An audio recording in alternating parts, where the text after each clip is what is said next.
Welcome. In this lecture, I will continue to describe bacterial infections of the skin and also describe two common viral infections which occur there as well. In the previous lecture, I described staph and strep infections, which are both caused by gram-positive cocci. Pseudomonas aeruginosa, in contrast, is a gram-negative rod with an unusual porin structure that protects it from chemical disinfectants and antiseptics. This porin structure is so protective that there have even been documented cases where Pseudomonas was able to live in soap and betadine solution. Whereas staph and strep are infections with human reservoirs, Pseudomonas has an environmental reservoir. Pseudomonas are ubiquitous in watery environments, and they can form stubborn biofilms on nearly any wet surface. The organism's metabolic profile includes being oxidase and gelatinase positive, but fermentation is negative. Pseudomonas is a strict aerobe and will not grow without oxygen. Another distinguishing characteristic is that it produces soluble blue-green extracellular pigments like pyocyanin and fluorescein.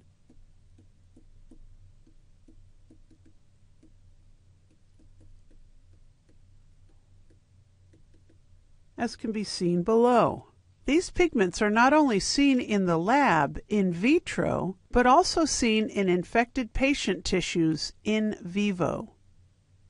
Pseudomonas can cause a number of different diseases in the clinical setting. The most serious are the first two on this list. First of all, Pseudomonas is one of the most dangerous organisms to infect the open wounds of burn patients.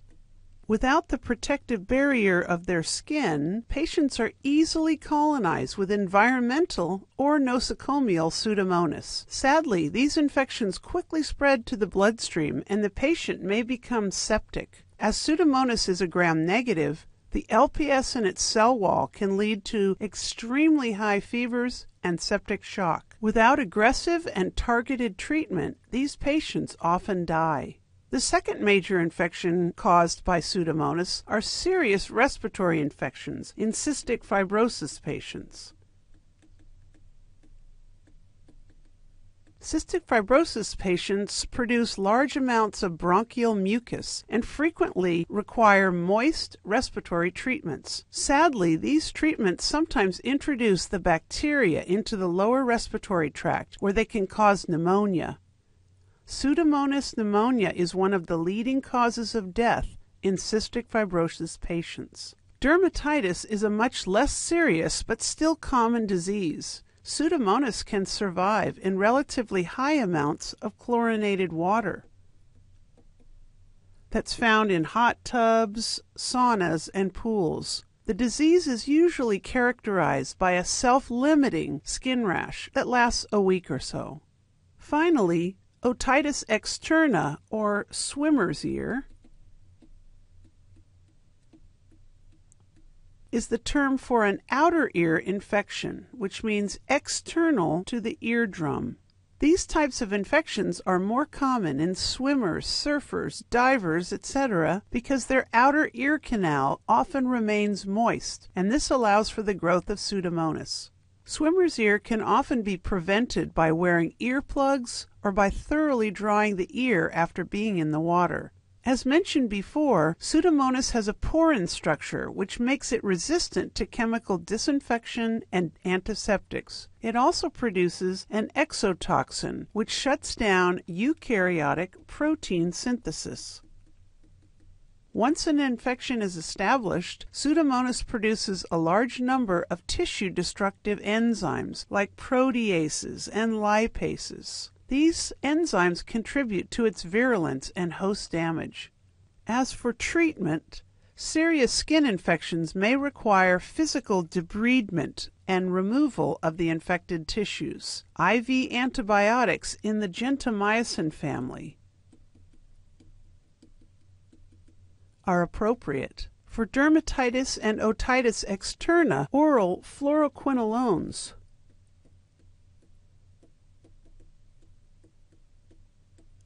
like ciprofloxacin, would usually be effective. The next bacterial organism I will discuss is Rickettsia. These organisms are named after the scientist who discovered them, Howard T. Ricketts. Sadly, Dr. Ricketts died at the age of 39 after injecting himself with the organism in order to study its pathology. Geez, that's dedication. The genus is responsible for over a dozen known diseases, including epidemic typhus, which has played a huge role in human history. In this lecture, though, I will describe another disease caused by Rickettsia, that is, Rocky Mountain spotted fever.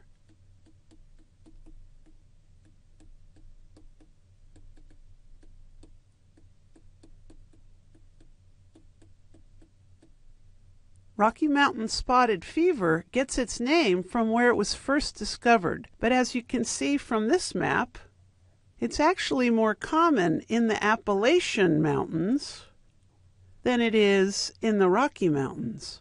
The organism is an obligate intracellular gram-negative rod. It can be only cultured within live cells. Rocky Mountain spotted fever is a zoonotic disease transmitted by tick vectors and carried or harbored in small mammals like rodent reservoirs.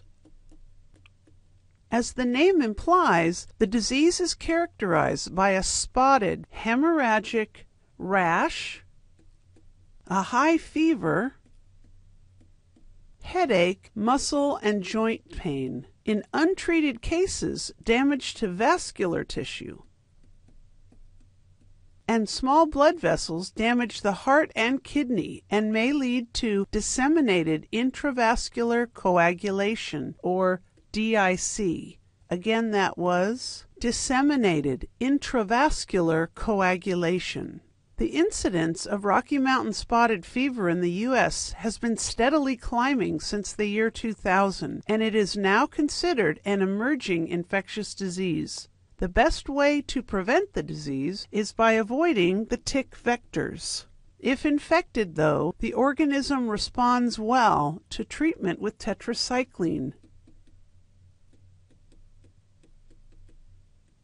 As you may remember, tetracycline is able to penetrate host cells and interfere with intracellular bacterial protein synthesis.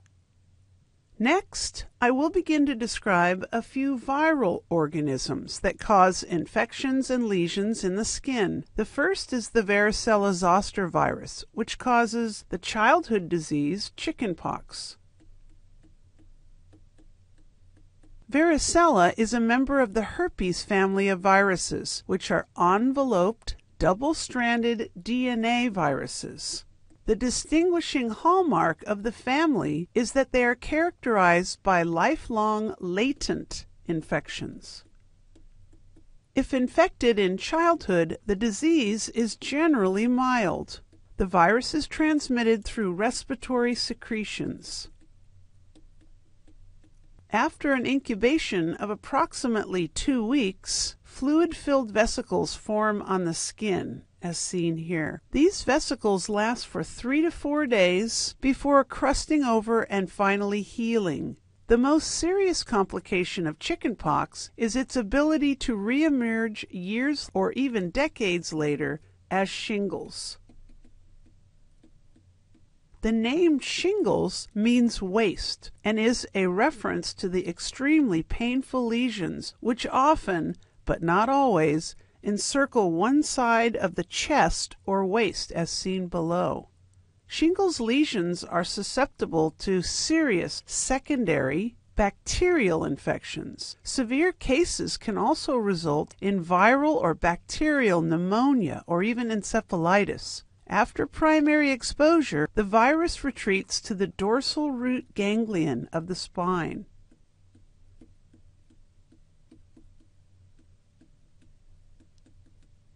In most individuals, the immune system successfully keeps the virus in retreat for a lifetime.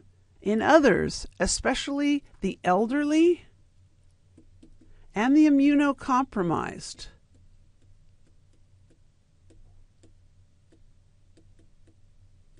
the virus reemerges as shingles. Chickenpox can be prevented by administration of the live VAR vaccine. It is also recommended that adults over the age of 60 receive a booster in the form of the shingles vaccine. For treatment of an acute shingles outbreak, the antiviral drug acyclovir may help shorten the length of the outbreak. The second viral agent I will describe is rubeola, most commonly known as the measles virus. Measles is caused by an antisense single-stranded RNA enveloped virus. The measles virus is one of the most contagious viruses known to man. It spread easily through the air and establishes its initial infection in the throat. Despite a huge effort to eradicate the disease, measles still infects over 50 million children every year and kills hundreds of them every day.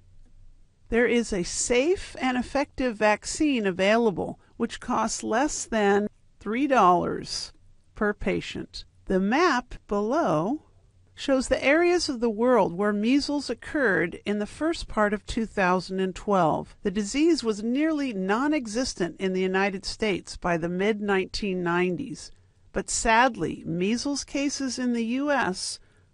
have steadily been on the rise since the anti-vaccine movement began to gather steam. Most of the individuals who choose not to vaccinate their children have no idea of how devastating measles can be. Check out this link to hear a mother's own story about her terrifying experience with the measles virus.